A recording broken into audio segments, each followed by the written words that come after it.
All right, everyone. We are back with episode 34 of Stub Luv Live. We took a little break. Actually had to work, get ready for a trial. And so we took a little break, had to refocus ourselves. See people coming in. We got RP Tickets, Scott Foraker. I see Tickets with Tay. So we got Taylor in. Ooh, I got Mike Violi in, the bomb tickets. Wheeler's Collectibles. Got a lot of people in, coming on in. Taylor Munroe is our guest tonight. He's Tickets with Tay. Let me see, he's requested. Let me get him on.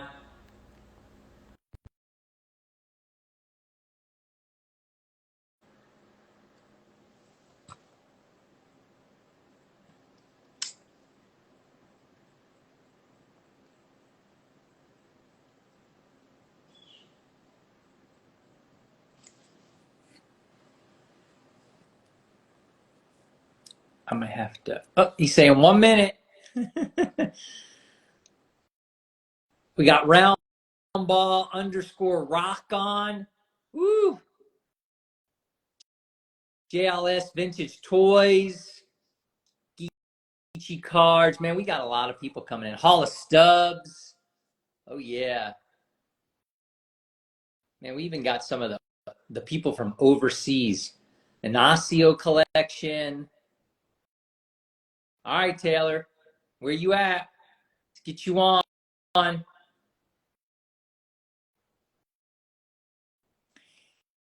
says Tickets with Tay is unable to join. Here we go. I'm going to have to invite Taylor myself.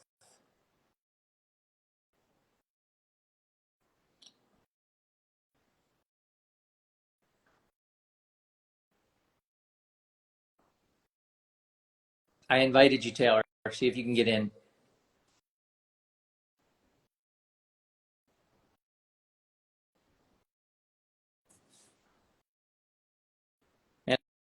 And I got people saying nice things about me. Two of the best right here live. Well, he's not live yet, so.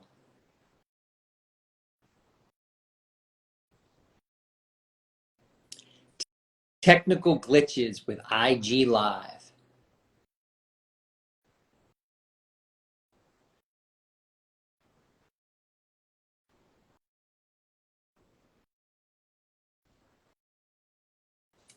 Try again. I accepted your invite, Taylor. Let's hope it goes.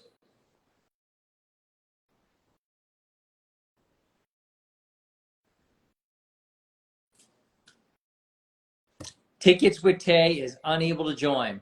What's going on, Taylor? I don't know about resetting. Someone said about reset, but I don't know. I'm going to invite you again. Try it one more time. And then it's just going to be me solo doing this act all by myself. There we go. There he goes. We made it. I'm so sorry about that. Here's the man. How are you? Yeah, I'm good, thanks. How you been? Doing great. You know, we took a little bit of time away because I actually had to work. And, you know, I work hard every day, but we were getting ready for a trial. So kind of dipped out a little bit. I see 22 Bulldogs cards in here. That's Jamie Brzezinski. So Taylor, if anyone doesn't know Taylor, I think everyone knows Taylor. Taylor is international. You're in England, and Yep. your focus is football, but us, you know, Americans, we call it soccer. Yep. You do some F1, you do some boxing, you do some tennis. So talk to us about how you started getting into collecting tickets. Yeah, so it's a great story, and thanks for the introduction. I was just scrolling through eBay looking for some Cristiano Ronaldo cheap alternatives, right? So the rookie cards were expensive, and I saw a ticket pop up, and it was in a PSA case, and I thought, you know what, it'd be interesting to kind of venture into this and see what's possible. And my friend had graded some tickets as well, which surprised me, which was even possible. And it kind of really went from that, and that was in 2020. So COVID era, I think, is probably the most popular time for European and UK collectors to get into it. We do have another side of the hobby as well, which is the original collectors that have been in the game since the 1960s and the 50s, and those are the true, real hobbyists. But yeah, I Taylor, would say Taylor, our let me interrupt you. Have you ever met any of those guys in person, no, no, or this not just at all. all very clandestine? They stay Yeah, behind the absolutely. scenes. So that's what's really interesting. There's almost like there is a very clear divide between our community, which I would call the debut modern collectors versus the traditional heads. And we collect different things, so we have different interests. But I think we go for more debuts and big moments. They just go for rarities and completing sets. So they are very different, but I think that poses great opportunities for us. We can buy sets and sell off some of the stuff to them, and then we can keep the debut. So we work hand in hand, really, in many cases, but there is no friendship at all, which is really interesting. And I think that's not on our behalf, it's more them not liking the fact that tickets have gone up in price. Whereas Right. we kind of a bit excited about that.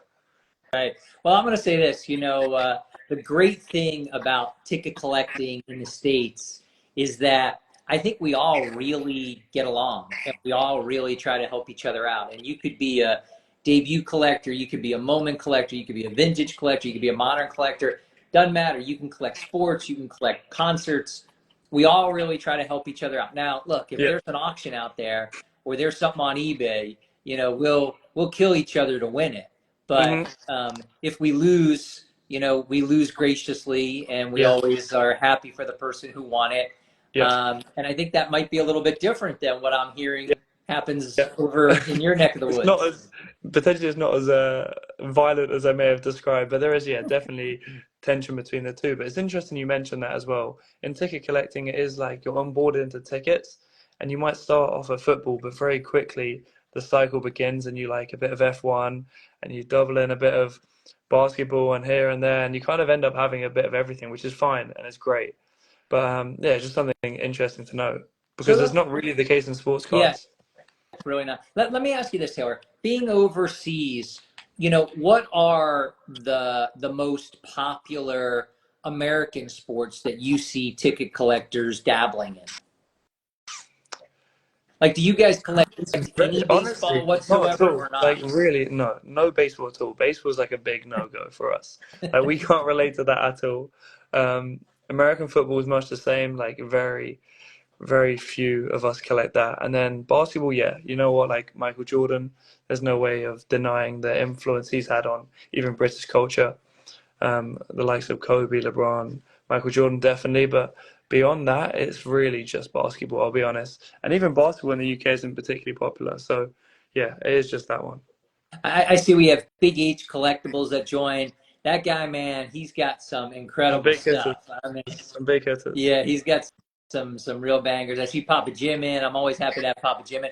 So let me ask you this. Someone said, when it comes to soccer football, is there a bit more animosity between collectors because of the teams they support? Yeah, you guys go crazy for your teams over there. You guys Yeah. go like riot and kill each other in the stands. We don't really, well, maybe in San Francisco 49ers games, but other than that, you guys are crazy over there. It's a great question. I think, yeah, that does represent, British sport in general, whether football, rugby, whatever it may be.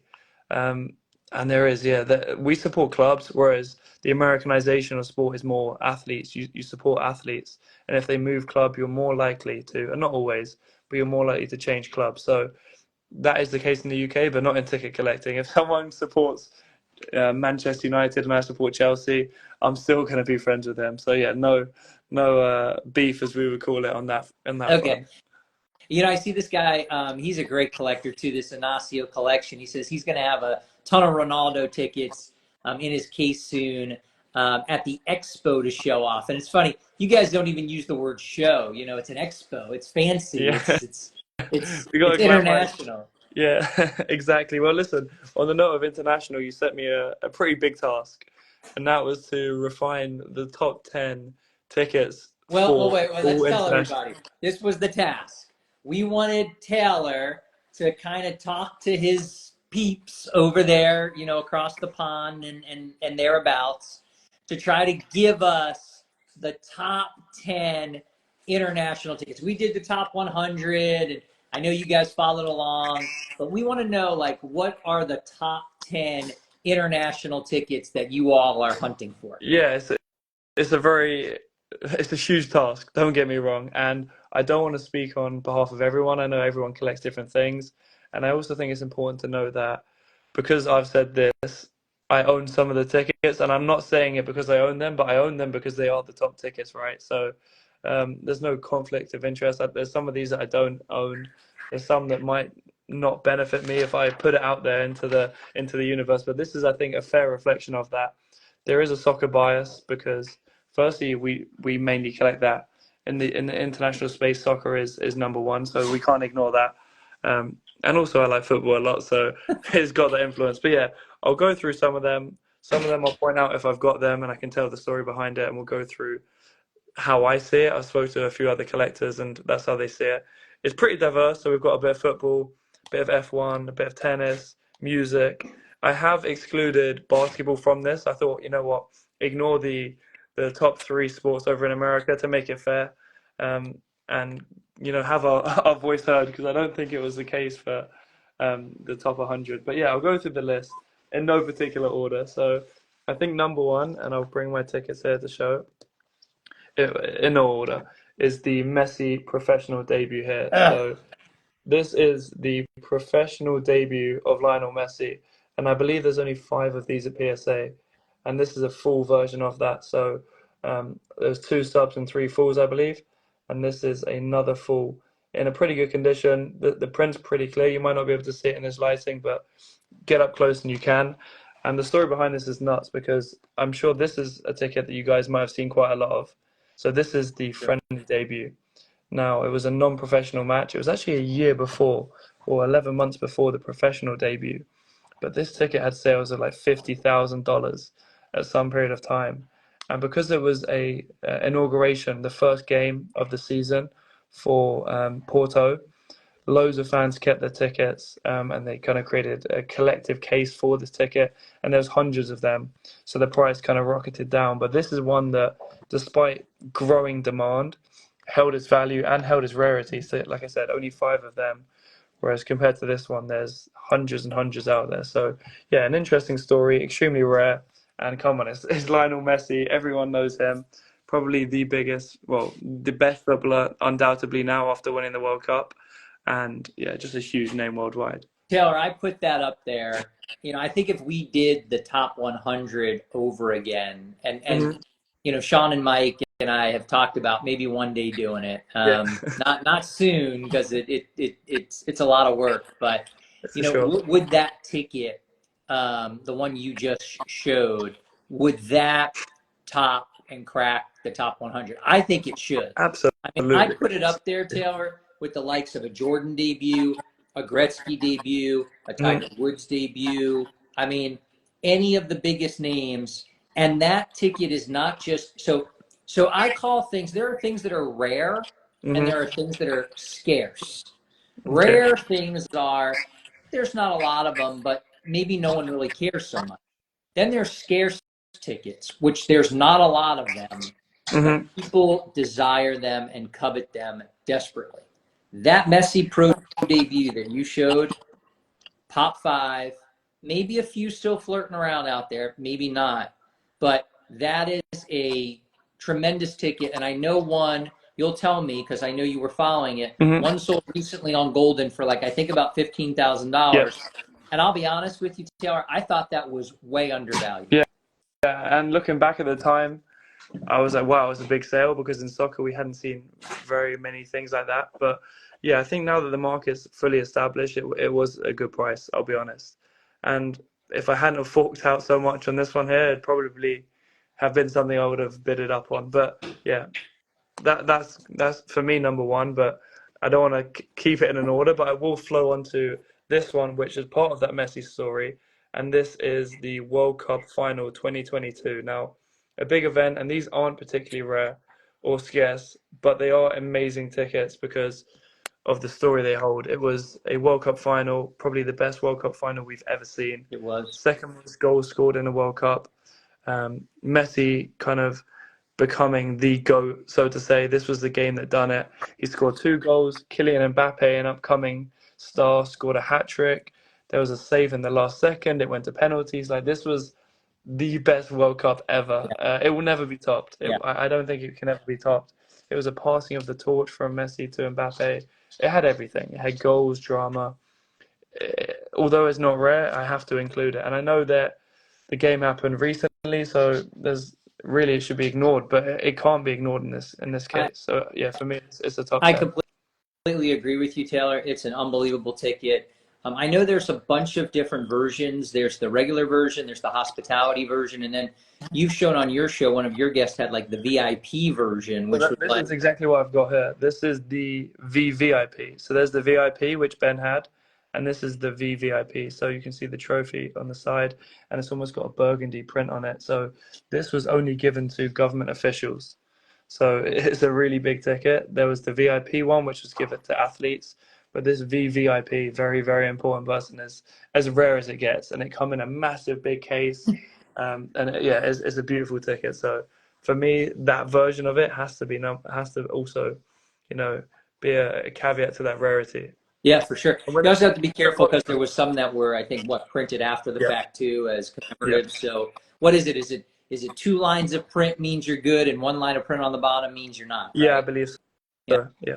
So yeah, be okay. careful. So I'm sorry. Go ahead. No, yeah, absolutely. Something to be careful of. Next, I've got the Muhammad Ali debut. We recently saw that graded at PSA. There was some dispute, but I don't want to go into it because I don't know enough. But I think we have to give credit to PSA and the trust that we have in them and assume that all is good. And I think it's a great ticket. Muhammad Ali, the best boxer of all time, no doubt. His professional debut, I didn't think we would ever see it. So to see it come to surface is amazing. And it has to be in top 10. And I didn't think I'd be saying that it's even been found, but yeah, it's definitely up there. I would say 2 things to that. Just, I know the quote controversy. I don't really think that was controversy, to be honest. That was self-created nonsense by people who didn't understand. Those comments that I saw that were referenced like by people on Reddit, I just don't think they had any merit whatsoever. Matt Fuller at PSA, he's as good as they make him. He's really, he's smart. He's thorough. Sean Doherty from I Collect Tickets made some comments on it. So I think there's no controversy. There's a few I of don't know those. enough, so I have to put my trust in PSA. Yeah, us too. Go ahead. Show me what else you got. It's pretty cool.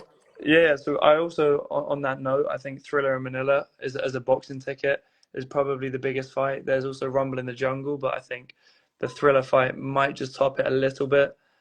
Super rare, super hard to find, great ticket. I know you've got one, right?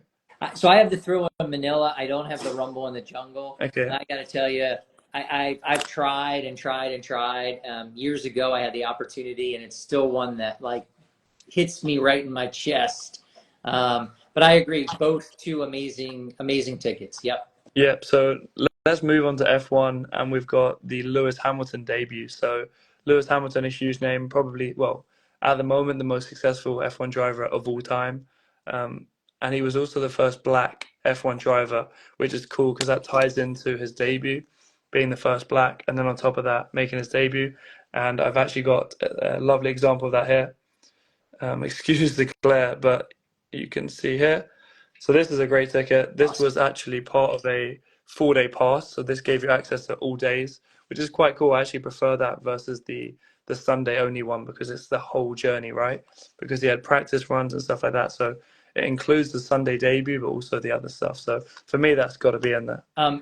Ignacio's asking, why not grade these tickets? Why are some of these all raw? He says, will you grade them? It's a good question.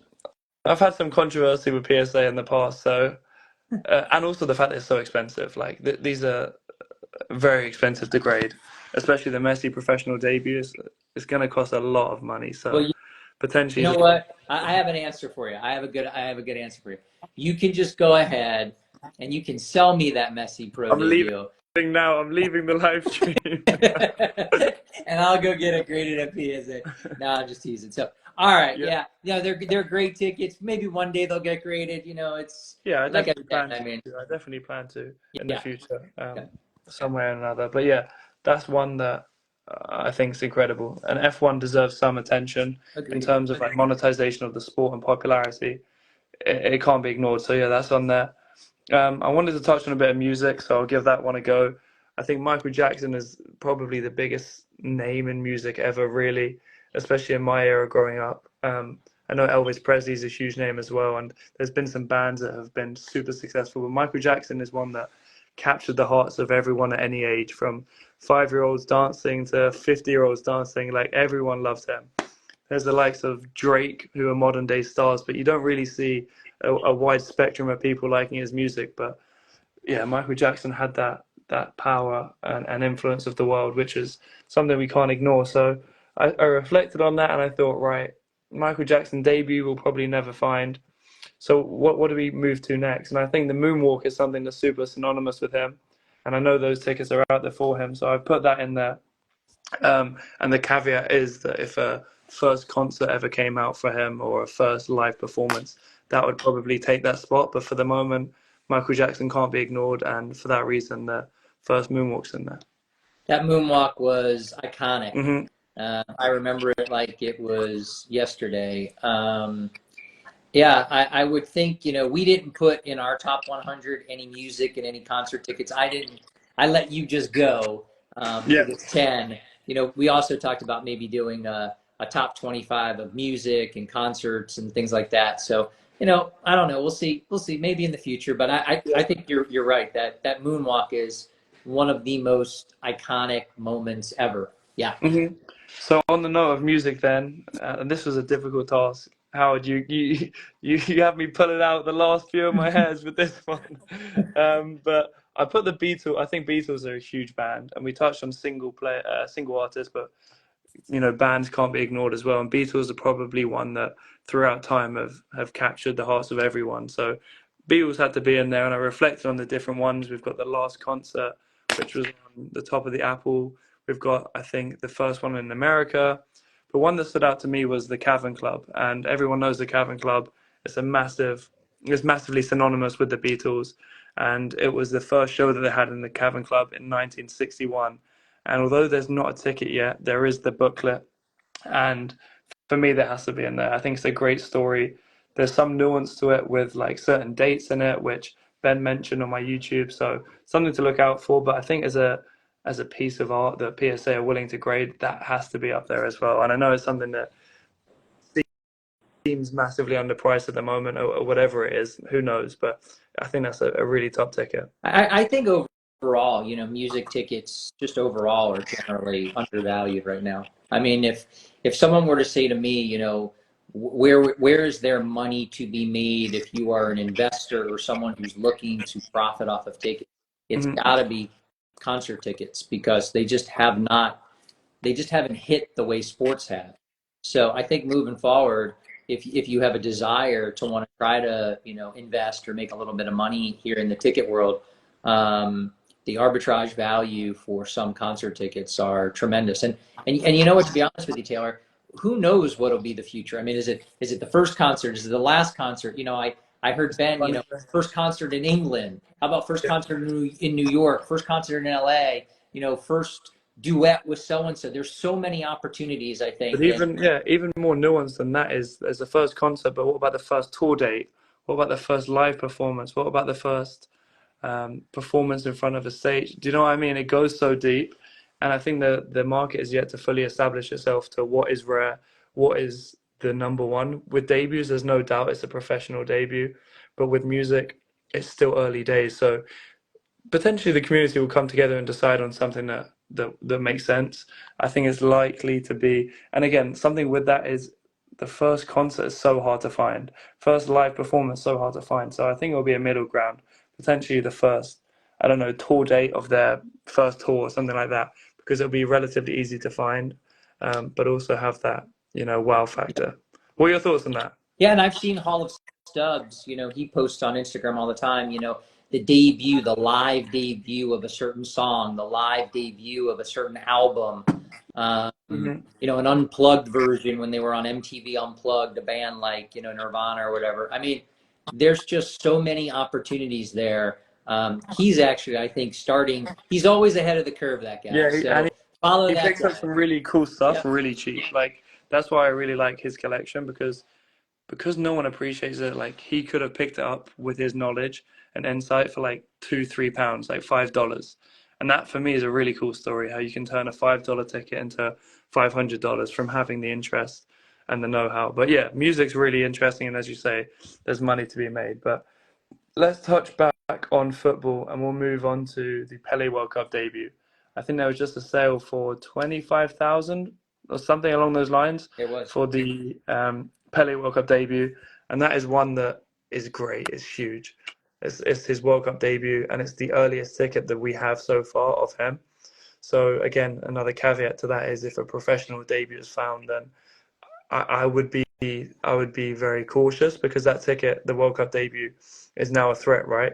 Because it's no longer the first, and we have others before. But understanding these Brazilian tickets and the stadiums in that era, it's unlikely that will ever be found. But who knows, if a Brazil debut is found or a pro debut is found, then there's the risk that this is less appreciated. But at the moment, it can't be ignored, and it's a beautiful ticket.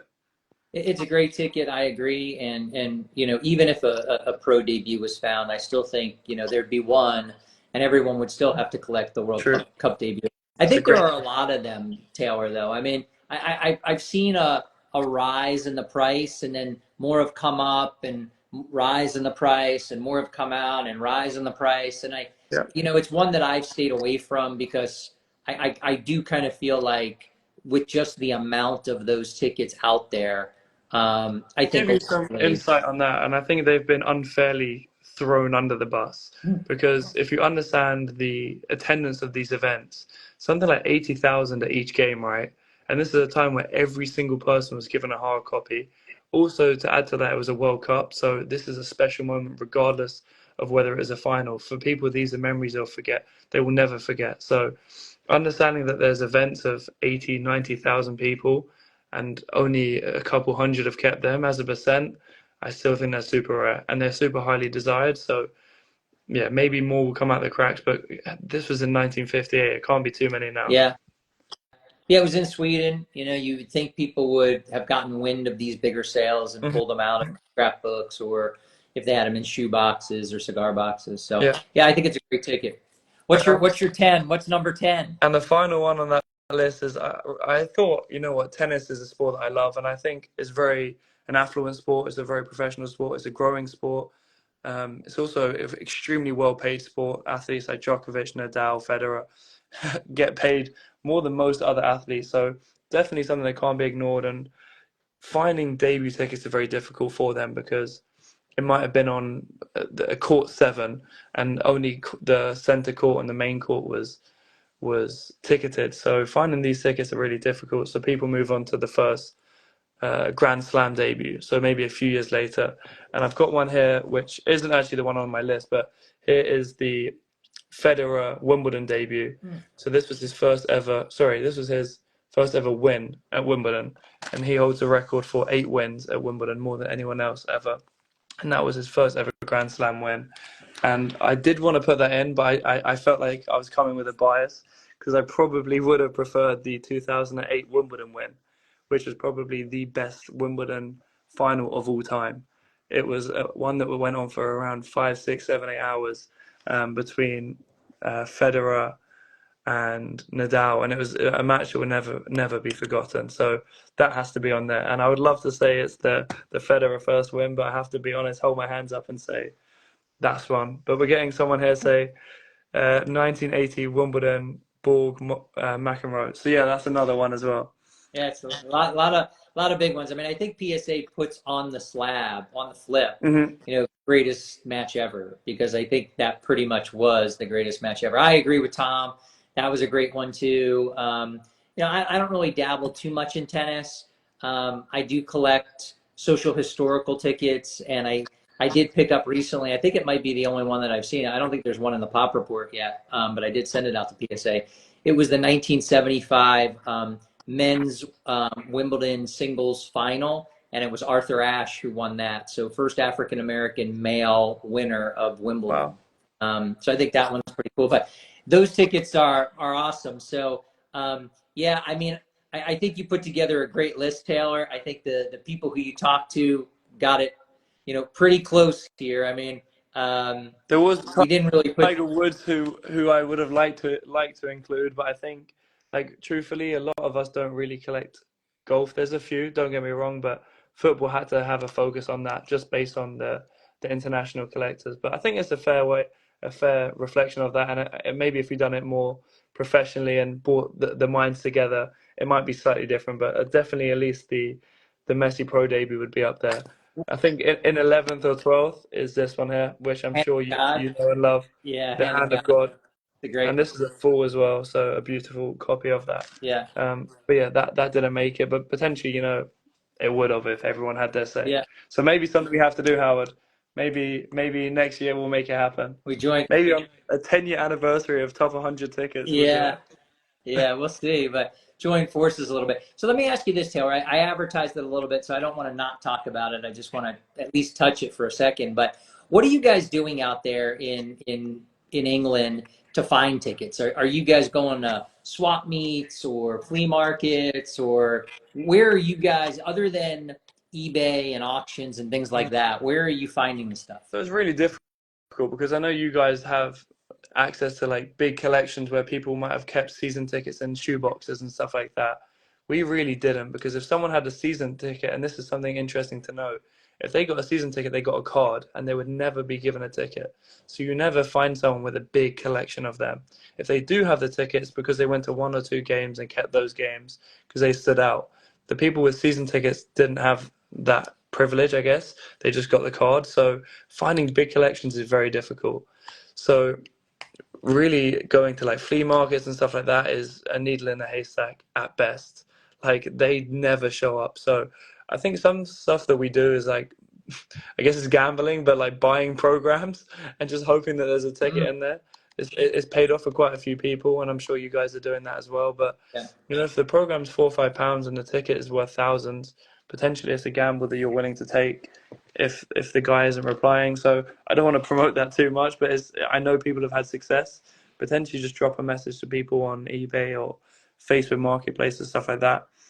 I think Facebook Marketplace has actually proven to be really good for us because a lot of people get these tickets and put them in picture frames and stuff like that, and you can grab deals, like really really good deals there. I've seen that happen a lot. Um, Often like bundled up with signatures. So just typing in signature on Facebook Marketplace or eBay or Gumtree or something like that. And if you type that in, then often there's some in the corner. Not putting ticket and just putting program as well is a great little tip. How'd you, if you don't mind me asking, how'd you score your Messi Pro debut? The story for that. I was actually buying, it's a funny one. So Golden had a Cristiano Ronaldo pro debut, and I didn't actually mention that on the list, but I wanted to. And I'll explain why that is. Not only is he the second best footballer of all time, he's also the most followed person on social media history. So he's a huge name, 780 million across all platforms. Second to that is Selena Gomez at like 580. So Cristiano Ronaldo is like 200 ahead of everyone. He's a superstar, an absolute superstar. So a Cristiano Ronaldo debut is on there. But one of those came up for auction. It was a PSA 3, and it was probably the best copy we'd ever seen in terms of no fading, crisp corners and stuff like that. And I knew I needed to get my hands on it. And I'd never bid on Golden before. And I didn't realize that, you had to put in your credit card details in before. And as a UK buyer, you have to verify it through ID. So I've gone on and I've left it for the last 30 seconds and I put my bid in. And just as I was about to press pay, it says, please verify with your ID. So I couldn't get it. And then the time ticked on and it basically just didn't go to extended bidding and didn't even get a bid at $1,000. So everyone missed this auction. I don't know how. It went massively under the radar. No one mentioned it and it didn't get a bid. And I put something on Boogers and Discord and messaged a few people saying, do you know who owns this ticket? And no one replied for days. And then Sergio, long on tickets, I'm not sure if you've heard of him before. I have, yeah. He's big, yeah. He messaged me saying, I think I know the guy. This is his name. And I've dropped him a message and he said, yeah, this is mine. It's at the Golden, but they're trying to lock it in. They want to put it up for the next auction, which is understandable because it probably could fetch far more than the 1,000. And he managed to get it out and wangle his way out of the contract. And he took it out of Golden and gave it to me for a price that was above, obviously, the $1,000, but it wasn't too much more. So I was happy. And I was like, do you have anything else for sale? And there it was. That's when the conversation happened. And Wow. yeah, he didn't really advertise it online. It wasn't listed anywhere for sale, and I managed to, after like 3 weeks of negotiating, get a price that I was happy to pay. And Wow. you know, the guy was great. He was fantastic, and he was actually also the guy that graded the two other ones. So the PSA 6 that Michael has, vintage tickets, and there's a stub as well, which I think E-tickets, is that his name? I think he also owns that one. So Wow. the two others he graded, and this one for whatever reason he didn't grade. Wow. And Got, yeah, I managed to pick it up from him. got lucky. Got lucky. All right, Taylor. Let's run the gauntlet. You got to run the gauntlet if you're Let's on do it. Stub Love Let's Live. do it. So, stub or full? It's got to be a full, because you can always turn a full into a stub. So with that in mind, it's got to be So a full. I'm going to answer this one for you so you don't get in trouble. PSA Beckett or no slab? I'm going to say no slab because most of your tickets were not slab. So we'll stay off that one. You know what? All my graded tickets are upstairs. I've obviously brought the Porto one, but yeah, the raw ones are here. That's okay. Let's leave it at We'll that. stay away from that one for now. Debuts or moments? Debuts. See, you're a young guy, so you love the debuts. PSA 10 ticket or a PSA Pop 1 ticket? I want to explain myself. I know it's a quick fire, but the debut is a moment, right? So, and also with the understanding of the future of the market, I think a lot of people will come over from sports cards, and that rookie mentality will transfer. So, for that reason, for like a safe bet, I think it's got to be debuts. But let's go quick fire. A PSA 10 ticket or a PSA Pop 1 ticket? PSA Pop 1. Yeah, rarity. Everyone likes that. Yeah. Okay, so do the English ever use the word soccer when they're not talking to Americans? I found myself doing it recently because of you guys, so I think yes. Like, you've honestly fooled us into that trap. There's been people that I'll say soccer to, and I'll be like, "What am I talking about? Football." Sacrilegious, at least it used to be. Messi or Ronaldo? Messi. Pele or Maradona? Maradona. Messi or Maradona? Messi. Yeah. Is Fob Iqbad the James Bond of international ticket collecting? He was definitely an early establisher and definitely brought the community together. James Bond. Who is the James Bond? I don't think we've established our James Bond yet.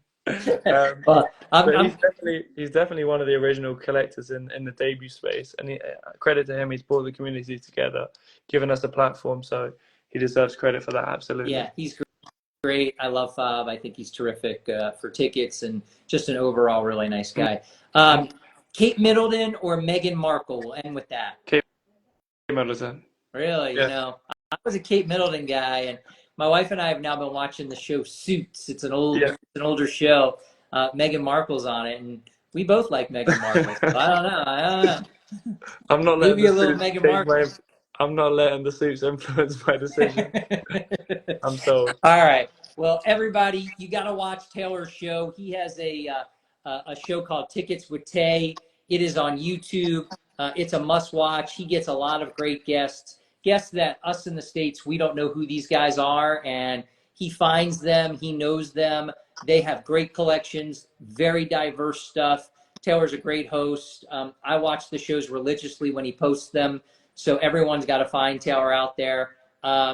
Episode 34 of Stub Love Live. We are done. Thanks so much, Taylor. Appreciate that, Howard. Thank you so much. Bye-bye. Take care. Yeah, bye-bye.